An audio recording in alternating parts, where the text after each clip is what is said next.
this computer. Good evening, everyone, and welcome to this week's Module 4 discussion for TEL 711. We're going to be talking about Brinkmann and Kvale's interview and interview approaches. So our first question posed is, think about interviews and yourself as an interviewer. Considering the metaphor presented by Brinkmann and Kvale, are you a miner or a traveler, and why? So I found this entire conversation about interviews very interesting because my past history was in human resources and recruiting and staffing. And so interviews outside of an academic perspective were something that I actually have done hundreds and thousands of interviews for employment and professional purposes. And interestingly enough, learning what the metaphors meant, I had my own ideas of what they were talking about when they said miner versus traveler. I honestly think that I've experienced both, and that in the beginning, as I started out, I was definitely more of a miner type interviewer because I was interviewing people based on hard skills and very specific data. And it was questions like, can you drive a forklift, and what certifications do you have? And it was just digging to get information. There was not really a conversation involved. However, I found that the more interviews that I conducted, interviews and my interviewing style evolved to become more qualitative and more of a traveler approach. So one example was, as I started interviewing people to go into different professional contexts, we would ask more soft skills questions, trying to uncover things that are not necessarily quantitative. So like, how do you handle a difficult situation with a customer and those sorts of things in an employment setting. And then as I got even more advanced over the years and started becoming a leader and started interviewing people no longer in a recruiting aspect, but to work for me in the different capacities that I've had, including now in higher ed. And my interviewing style has become more situational based. So the types of questions that I'll ask now are very narrative, where I will say something like, tell me about a specific time you had a difficulty with a customer. What happened? What did you do? And what were the results? And this is a purely narrative traveler approach, I think, to interviewing. I'm looking for a narrative response. And also, I really appreciate in the text how they talked about learning this and your experience coming from experiencing this and learning how to craft your additional questions pretty dynamically on the spot based on what the respondent is saying. So again, I think that I've kind of evolved to that whole, I think depending on what your scenario is and what you are going to be doing, I think will dictate, which one of those approaches that you would kind of go after. Yeah, I it's funny because my thoughts on the questions for this week were a lot similar. Like, I have had a lot of experience with interviewing and designing semi-structured interview questionnaire guides and protocols. And I was lucky when I was with Big Brothers Big Sisters of America. They were just like, my world was all about research, evaluation, and innovation. So I got to work with some really, sophisticated teams that knew a lot. So I was doing a lot of OJT, a lot of on-the-job training with them. And so we would get, these focus groups together, and I learned a lot about, how to craft the right protocol and leave enough space. What were the themes that we were going after, but what were your level 1 questions, your level 2s and 3s, should you need to go there, just so you could have that. And even when we do survey construction, one of the things that drives me absolutely insane right now at work is when people just want to whip up together a survey. And I'm like, this is such an art. It frustrates me so much because it's like garbage in, garbage out. It's like, if you are not careful about what you're asking and why you're asking it, then you're gaming the system, and you're going to miss learning opportunities. You're going to miss making the right meaning. And I was also just one of my all-time mentors. Like, he's just like my Yoda. He would always say to me, it's knowing the right questions that's more important. It's not about the answers. It's never about the answers. It's always about the question. And you know this from design thinking, because I know we both share that experience.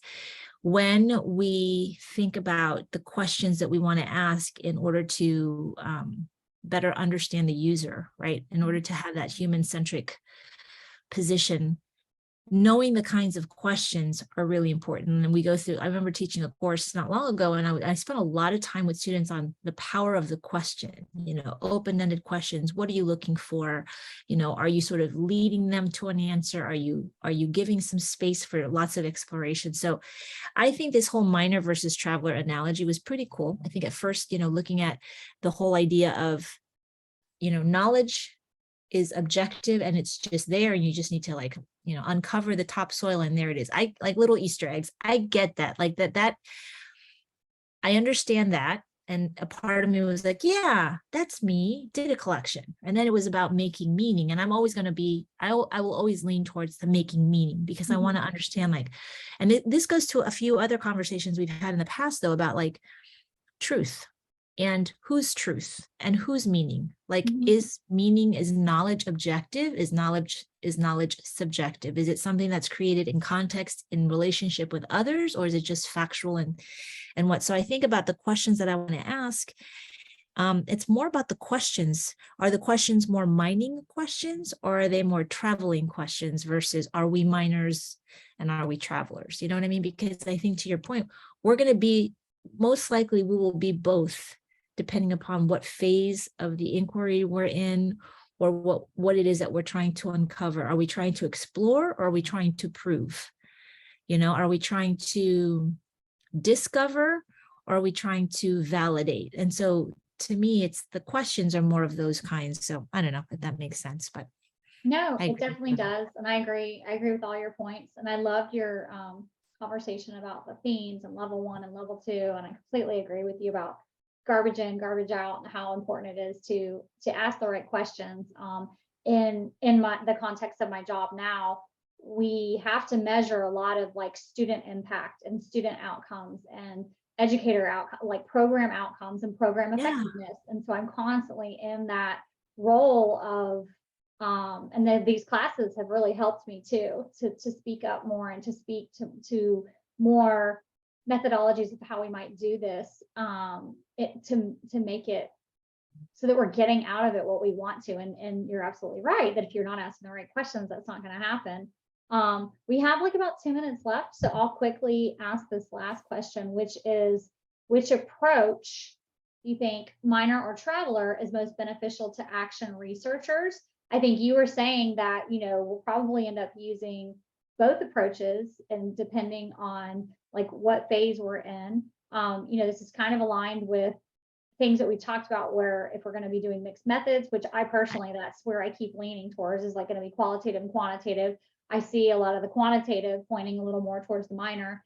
I see the qualitative, it being a lot more beneficial to go the traveler route. I think that qualitative research, qualitative interviews, I think should be, they gave all these 7 different principles, and I think they should be conversational, and they should be narrative.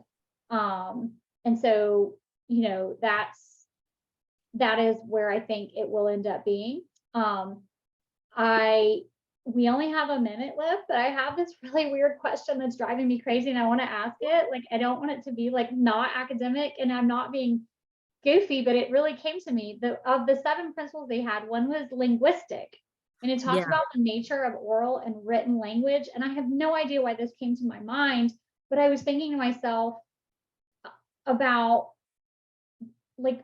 research for deaf people. If someone can't speak, and I mean, I guess they can write, but how, I went and looked up Helen Keller's story, because I was wait, she was deaf and blind. And so how do they conduct research in that? And how would that, would you still, can linguistic be defined that way? If I know that's a very specific subset of research, but it's valid research. And I guess for whatever reason, I was also thinking about viewpoints, and so just being as open to so many viewpoints, but and I don't know if that's just so far off of I'm not doing that kind of research. It's just, this is what came to my head. That's so crazy, but you're right. I didn't think about that. Oh my gosh. But yeah, when it says here, it is not merely the transition from one linguistic modality to another, such as from oral to written, is not merely a technical question of transcription, but raises issues concerning the different natures of oral and written language. Knowledge is constituted through linguistic interaction and the participants' discourses, and their effects are of interest in their own right. And I was thinking about the whole conversation on discourses from Guy. I don't know if that was 703, right? I think. Yeah. So you're right. It's like, what gets lost in translation, right? There is much that gets lost in translation, and it's not just like the Helen Kellers, but it's also thinking about when you have whole traditions shifting, traditions like oral traditions, or like when knowledge is passed down in certain tribes or in certain communities, primarily through the oral tradition, and it starts to try to become written. What gets lost in that translation? What are we not, what pieces of knowledge are we leaving behind, or what meaning making is sort of like left with big gaps and big holes? It's pretty cool. Pretty heady for 9 o'clock at night. I don't have an answer for you. Well, we are out of time, but thank you so much for joining us again for another week of diving into our readings, and we hope you all have a wonderful week. We'll see you Thanks. later. Thanks, Bye. Kelly. Bye.